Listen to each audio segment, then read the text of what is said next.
हमारी इच्छाओं का कोई अंत नहीं है। एक इच्छा पूरी होती है तो दूसरी पैदा हो जाती है। जब भी कोई इच्छा पूरी होती है तो उसके पूरे होते ही कोई और इच्छा जाग जाती है। इस तरह से जीवन गुजरता चला जाता है। जब हमारी इच्छा पूरी होती है तो हमें थोड़े समय के लिए इससे हमें खुशी ज़रूर मिलती है, लेकिन जब हमारी इच्छाएं पूरी नहीं होती तो हमें बहुत ही दुख मिलता है। हम अपनी इच्छाओं का अंत तो नहीं कर सकते, लेकिन हम अपनी इच्छाओं को अपने वश में ज़रूर कर सकते हैं। तभी हम अपने जीवन में खुश रह पाएंगे। अगर हमने इच्छाओं का अंत नहीं किया तो ये इच्छाएं हमारा अंत कर देगी। तो आइए आज मैं आपको इस कहानी के माध्यम से यही बताऊंगा कि हमारी इच्छाएं कैसे हमारे दुख का कारण बनती है और हम इससे कैसे बाहर आ सकते हैं। प्राचीन समय की बात है, बनारस नगर में राजा देवदत्त रहा करते थे। राजा देवदत्त बहुत ही वीर पराक्रमी शासक थे। बनारस की प्रजा राजा देवदत्त का बहुत ही ज़्यादा सम्मान करती थी। राजा देवदत्त भी अपनी प्रजा का खूब ख्याल रखते थे, हमेशा अपने प्रजा के दुख दर्द को समझा करते थे। राजा देवदत्त के दो पुत्र थे। उनके बड़े बेटे का नाम अनुव्रत और छोटे बेटे का नाम सूर्यव्रत था। राजा देवदत्त के दोनों पुत्र उनसे बहुत प्यार करते थे। समय के साथ साथ राजा देवदत्त बूढ़े हो गए। अनुव्रत को राज्य का युवराज घोषित कर दिया और अपने छोटे बेटे सूर्यव्रत को भावी सेनापति बना दिया। सूर्यव्रत अस्त्र शस्त्र विद्या में निपुण था। समय धीरे धीरे ऐसे बीतता गया और एक दिन महाराज देवदत्त की अचानक से तबीयत खराब हो गई और फिर धीरे धीरे उनकी तबीयत बिगड़ने लगी और एक दिन उनका निधन हो गया। जैसे ही महाराज देवदत्त का निधन हुआ तो राजगद्दी पर महाराज देवदत्त की आज्ञा अनुसार उनके बड़े बेटे अनुव्रत को बिठाने की बात हुई थी, लेकिन अनुव्रत ने राजगद्दी पर बैठने से मना कर दिया क्योंकि वो सामान्य व सादा जीवन जीना चाहते थे। इसीलिए उन्होंने ये अधिकार अपने छोटे भाई को देने की घोषणा कर दी। मंत्रियों ने युवराज अनुव्रत को खूब समझाया कि तुम्हें महाराज देवदत्त की इच्छा को मानना चाहिए, किंतु अनुव्रत ने साफ मना कर दिया। उसने मंत्रियों से कहा कि मुझे राजगद्दी नहीं चाहिए, मुझे एक स्वतंत्र जीवन जीना है। जब अनुव्रत राजगद्दी पर बैठने के लिए तैयार नहीं हुआ तो मंत्रियों ने छोटे राजकुमार सूर्यव्रत का राज्याभिषेक कर उन्हें राजा बना दिया और बड़े राजकुमार अनुव्रत आम आदमी की तरह स्वतंत्र जीवन जीने के लिए अपनी राजधानी को छोड़कर अपने ही राज्य में दूर किसी दूसरे नगर में चले गए और वहां जाकर उन्होंने एक सेठ के यहाँ नौकरी करनी शुरू कर दी। और राजकुमार अनुव्रत ने अपने राजकुमार होने का परिचय सेठ से छुपाए रखा। लेकिन वो कहते हैं ना कि सत्य कब तक छिपा रह सकता है। किसी तरह से सेठ को उनकी हकीकत का पता चल गया कि यह कोई साधारण व्यक्ति नहीं है, ये तो एक राजपुरुष है। जब सेठ को अनुव्रत के राजकुमार होने का पता चला तो सेठ के व्यवहार में बदलाव आ गया। अब सेठ का व्यवहार बिल्कुल ही बदल चुका था। अब वो अनुव्रत से कुछ भी काम नहीं करवाता और अगर करवाता तो बिल्कुल कम काम करवाता ताकि अनुव्रत को उस पर शक ना हो। एक दिन अनुव्रत ने देखा कि सेठ बहुत परेशान है। उसने सेठ की परेशानी का पता लगाया तो उसे पता चला कि राज कर्मचारी लगान बढ़ाने के लिए जमीनों को नाप रहे हैं, जिस कारण से सेठ परेशान है। इसीलिए फिर अनुव्रत ने अपने स्वामी की मदद करने के लिए अपने छोटे भाई सूर्यव्रत को इसी विषय में एक पत्र लिखा। राजकुमार अनुव्रत ने उस पत्र में लिखा कि मैं पिछले कुछ दिनों से सेठ जी के यहाँ सुखपूर्वक रह रहा हूँ और मेरी इच्छा है कि तुम इस सेठ का लगान माफ कर दो। जैसे ही अनुव्रत का पत्र सूर्यव्रत को मिला तो उसने अपने बड़े भाई अनुव्रत की इच्छा अनुसार सेठ का लगान माफ कर दिया। सेठ को अनुव्रत के द्वारा की गई गुप्त मदद से बहुत ही ज्यादा खुशी हुई। उस सेठ को राजकुमार अनुव्रत का ये दयालु स्वभाव बहुत ही पसंद आया और सेठ ने लोगों पर प्रभाव जमाने के लिए राजकुमार अनुव्रत के दयालु स्वभाव की प्रशंसा करना शुरू कर दी। फिर क्या था, कहीं लोग लगान माफी की अर्जियां लेकर राजकुमार अनुव्रत के पास पहुंचे तो राजकुमार अनुव्रत दयालु तो था ही, इसीलिए उसने सबकी लगान माफ करने की अपील राजा सूर्यव्रत के पास कर दी। जब राजा सूर्यव्रत को अपने बड़े भाई अनुव्रत द्वारा ये संदेश मिला तो उसने पूरे नगर के लोगों का लगान माफ कर दिया, जिससे उसके राजस्व में भी काफ़ी नुकसान हुआ। लेकिन उसने फिर भी अपने बड़े भाई की आज्ञा का पालन किया। जब पूरे राज्य का लगान माफ हो गया तो उसके बाद पूरे क्षेत्र के लोग राजकुमार अनुव्रत के भक्त हो गए और उसे बड़ा राजा कहकर संबोधित करने लगे और उसकी सेवा में उपहार भेंट लाने लगे। और इसी तरह उस पूरे क्षेत्र में अनुव्रत की अखंड सत्ता कायम हो चुकी थी और वो सर्वसंपत्ति से वहां का राजा बन चुका था। अब देखो आगे क्या होता है। जिस राजकुमार अनुव्रत ने अपनी इच्छा से राज्य का त्याग किया था, अब वही राजकुमार अब फिर से राजसुख पाकर खुशी से आनंदित होने लगा। मनुष्य का मन कब बदल जाए ये किसी को पता नहीं। जिस राजकुमार ने खुशी खुशी अपना राज्य अपने छोटे भाई को दे दिया था, अब वही राजकुमार अपने छोटे भाई को पत्र लिखता है कि अब इस राज्य पर मेरा अधिकार है। छोटे भाई को जब अनुव्रत का ये पत्र मिला तो उसने स्वीकार कर लिया, क्योंकि सूरवीर तो उसका भरत की तरह भक्त था। मगर अनुव्रत राम ना बन सका तो क्या हुआ। लेकिन वो कहते हैं ना कि मनुष्य की इच्छाओं का कभी अंत ही नहीं होता। अनुव्रत ने अपनी सेनाओं का विस्तार करना शुरू कर दिया और आसपास के प्रांतों पर अधिकार कर लिया और अपने छोटे भाई से कहा कि इन प्रांतों पर अब उसका अधिकार है। तो उसके छोटे भाई सूरव्रत ने भी वहां से उसकी सत्ता मान ली। लेकिन बड़े राजकुमार की जैसे जैसे इच्छाएं पूरी होती गई, उसकी लालसा और भी ज्यादा बढ़ती गई। अब अनुव्रत को पूरे राज्य का राजा बनने की इच्छा हुई, किंतु उसे शक था कि कहीं उसके छोटे भाई ने राज्य आसानी से नहीं छोड़ा तो। और यही विचार करके उसने बहुत सारे लोगों को इकट्ठा किया और राज दरबार पहुंचा। राज दरबार पहुंचकर उसने अपने भाई को संदेश भिजवाया कि या तो वो राज्य दे दे या फिर आकर युद्ध करे। जब सूरव्रत को अपने बड़े भाई अनुव्रत का ये संदेश मिला तो सूरव्रत सोच में पड़ गया और उसने सोचा कि मैं तो बड़े भाई को ऐसे ही अपना राज्य दे देता, इसमें युद्ध करने की क्या जरूरत है। राजकुमार सोचने लगा कि बड़े भैया को ये अचानक क्या हो गया। पहले उन्होंने अपनी इच्छा से ही तो ये राज्य त्याग किया था और अब युद्ध करने की बात कर रहे हैं। अगर उन्हें राज्य ही चाहिए तो वो मेरे से सीधे आकर बोल दे, मैं उन्हें राज्य ऐसे ही दे दूंगा। युद्ध करने पर अगर बड़े भाई की मृत्यु हो गई तो कल बदनामी होगी और यदि समर्पण करता हूँ तो कायर माना जाऊंगा। फिर भी उसने अपने बड़े भाई को उसकी राजगद्दी वापस देने के लिए मंत्रियों से सलाह करके उसे सम्मानजनक राज सिंहासन पर बिठा दिया और इसके बाद बड़े राजकुमार अनुव्रत बनारस के राजा बन गए। उसकी सभी लालसाएं पूरी हो गई, लेकिन फिर भी उसकी तृष्णा समाप्त नहीं हुई। उसकी इच्छाओं का अंत नहीं हुआ। अब उसके मन में और एक नई इच्छा जागृत हुई। अनुव्रत सोचने लगा कि उसे अपना राज्य बढ़ाना चाहिए। फिर उसने पड़ोस के राज्यों को हथियाना शुरू कर दिया। वो कहते हैं ना कि जब मनुष्य के भीतर लालच प्रवेश करता है तो सबसे पहले उसके विवेक को मारता है। लालच में अंधा होकर मनुष्य को कुछ भी नजर नहीं आता, उसे सही गलत का कोई होश नहीं रहता। इसीलिए वो सभी राज्यों को हड़पना चाहता था और राजकुमार की इन बढ़ती इच्छाओं के कारण सभी मंत्री बहुत ही परेशान थे। लेकिन राजकुमार अनुव्रत के राज दरबार में एक बहुत ही बुद्धिमान मंत्री था। उसने छोटे राजकुमार सूरव्रत को अपने पास बुलाया और उनसे कहा कि बेटा, बड़े राजकुमार की इच्छाएं तो बढ़ती जा रही है।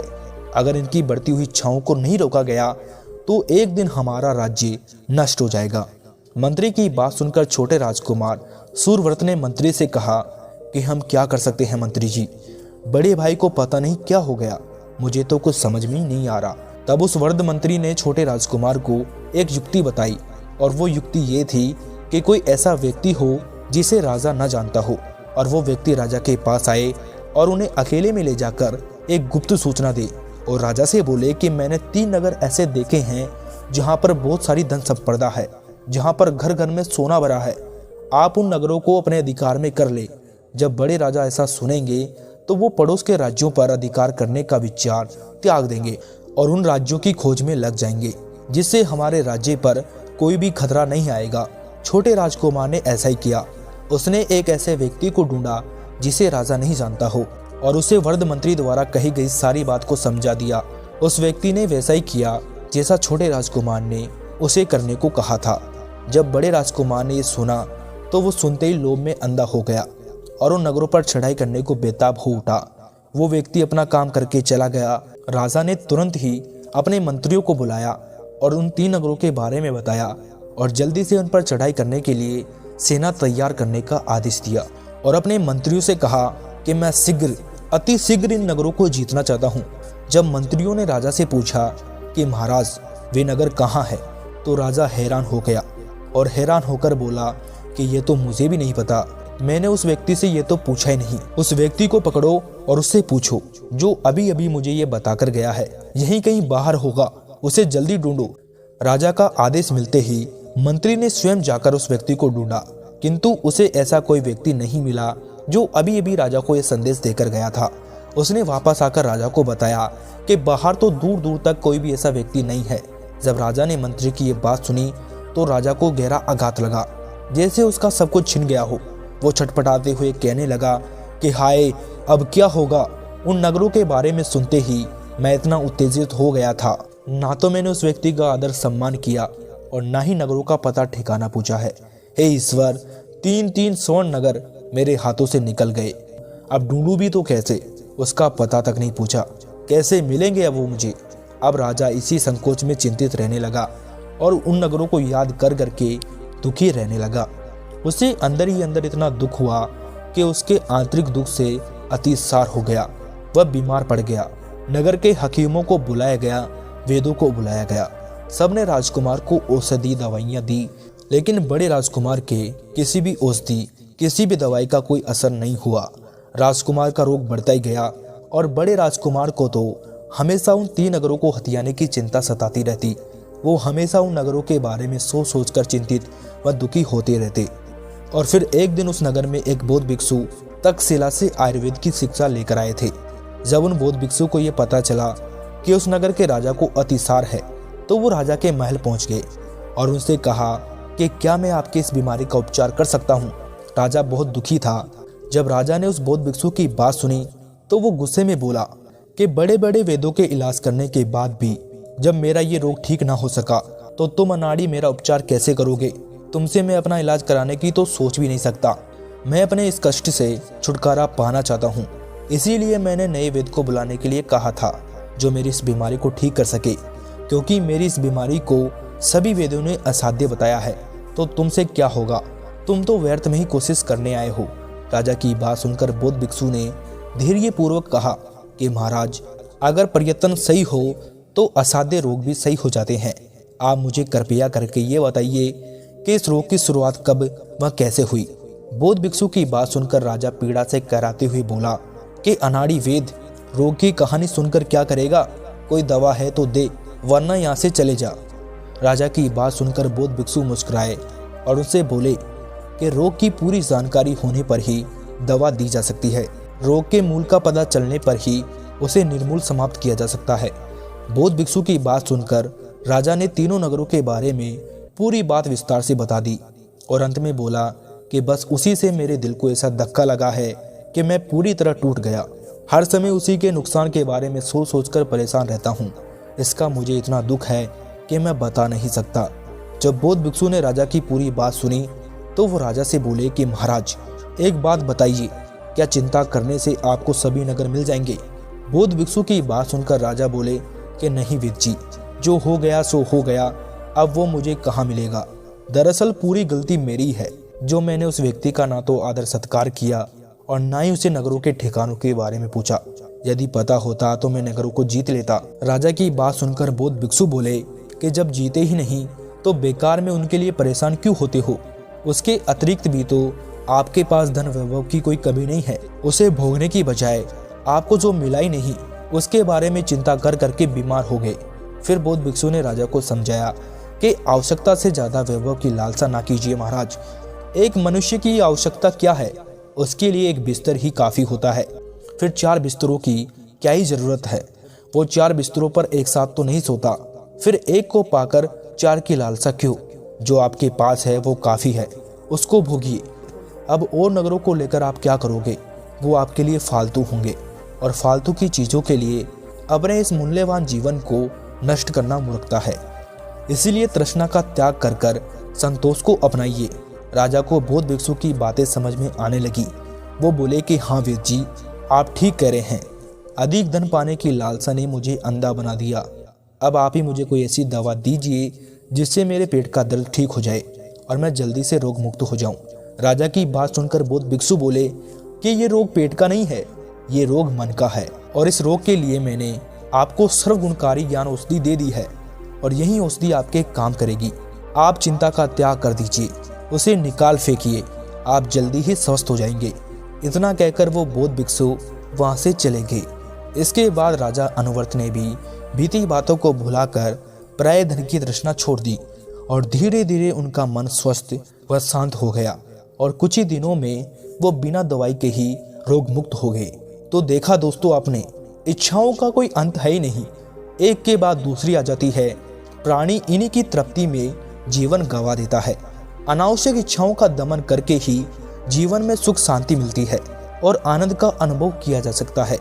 हमारी इच्छाएं हमारे जन्म के साथ शुरू हो जाती है और तब तक रहती है जब तक हमारी मृत्यु नहीं हो जाती। जब मनुष्य जन्म लेता है तब से उसकी इच्छाएं शुरू होती है और वो तभी अपनी इच्छाओं की पूर्ति में लग जाता है।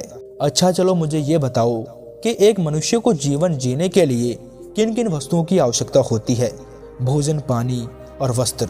और अगर मनुष्य के पास ये है तो वो सुखी है, क्योंकि इसके अलावा अगर हमारे पास और कुछ नहीं है तब भी हम अपना जीवन आसानी से जी सकते हैं।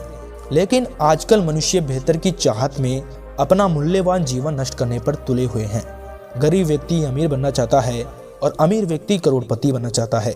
जिसके पास घर में साइकिल है, मोटरसाइकिल है, वो कार खरीदने की इच्छा रखता है।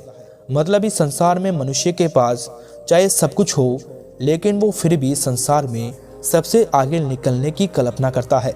वो चाहता है कि मैं संसार का सर्वश्रेष्ठ इंसान बन जाऊं और फिर इसी चक्कर में वो अपना सारा जीवन अपनी सारी इच्छाओं को पूरा करने में लगा देता है और असली जीवन का आनंद नहीं ले पाता है। अच्छा मुझे ये बताओ कि क्या तुम मरते समय ये धन दौलत लेकर अपने साथ जाओगे? नहीं लेकर जाते ना, तो फिर पूरे जीवन इसी को कमाने के पीछे क्यों दौड़ते रहते हो? सब इसी संसार में रह जाएगा, आपके साथ कुछ भी नहीं जाएगा, तो फिर क्यों आप धन दौलत के पीछे भागते रहते हो? वर्तमान में रहकर अपने जीवन का आनंद लो, अपनी आवश्यकताओं की पूर्ति करो, ना कि इच्छाओं की, क्योंकि हमारी इच्छाओं का कभी अंत नहीं होगा।